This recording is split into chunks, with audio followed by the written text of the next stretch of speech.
mynews.studio. One law now requires Europe to rewild millions of hectares almost overnight. But does it actually work? And who's responsible when nature and agriculture clash? Today's date is November 12th, 2025. Let's jump in.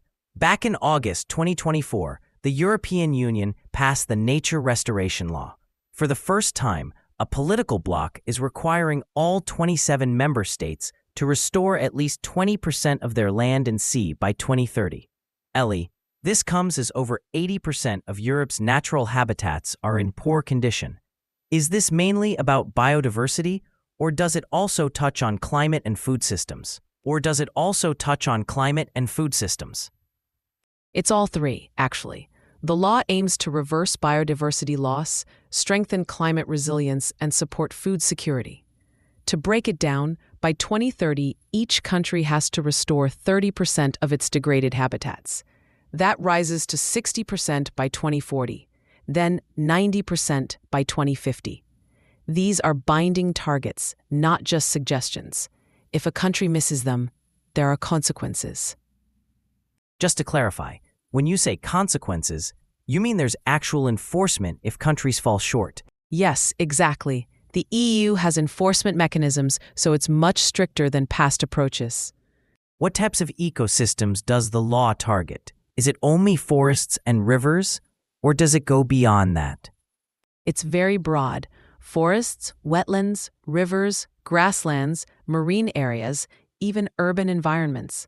Cities, for instance, are required to increase green spaces and tree cover.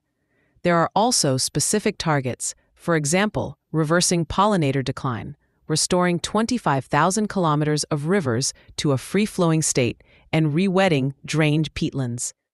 Every country has to develop a national restoration plan by 2026, which will be reviewed regularly by the European Commission. That's a huge scope, but the EU allows some flexibility, right? How does that look in reality? Yes, member states have some leeway to adapt the law to their own situations. Some might focus on keeping costs down, others might prioritize carbon storage or target biodiversity hotspots like Natura 2000 sites. But defining what's actually in poor condition is complicated. There's also a real tension between restoring nature and keeping food production stable. That's why there's an emergency clause. If food security is at risk, restoration targets for farmland can be temporarily suspended. But is there a risk? Countries might just choose the simplest or cheapest options.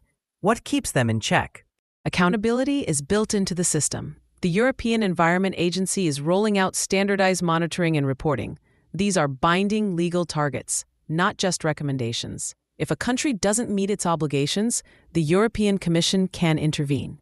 That's a significant shift from earlier non-binding strategies. Funding must be a major concern. Restoring habitats on this scale can't be cheap. How is the EU planning to pay for all of this? And is there any sense of the return on investment? Early projections are actually encouraging. For every euro invested, the law is expected to generate at least €8 in benefits. That comes from things like cleaner water, healthier soils, reduced flood risk, and more pollinators for crops. We've seen early successes too. Take Slovenia, for example. They restored the Ljubljanica River corridor, which has already helped threatened fish species and brought back wetland habitats. Are there any global ripple effects? Is anyone else looking to follow what the EU is doing? Definitely. This is the first law of its kind at this scale, so the world is watching. Other countries could follow, but they'd need political will, solid data, and systems that balance economic and ecological needs. The law lines up with global biodiversity targets, so its outcomes, good or bad, will influence policy elsewhere. So, to wrap up, the EU's nature restoration law is legally binding, covers every ecosystem, and sets tough deadlines. There's flexibility in how it's put into action, but serious accountability too. The stakes are high, not just for Europe, but globally. Right. The next few years will really test whether it's possible to restore nature at this scale, and whether others will decide to follow. That's it for today. One law, millions of hectares, and the future of Europe's landscapes on the line. Thanks for listening. This episode was brought to you by mynews.studio. You can try it now for free.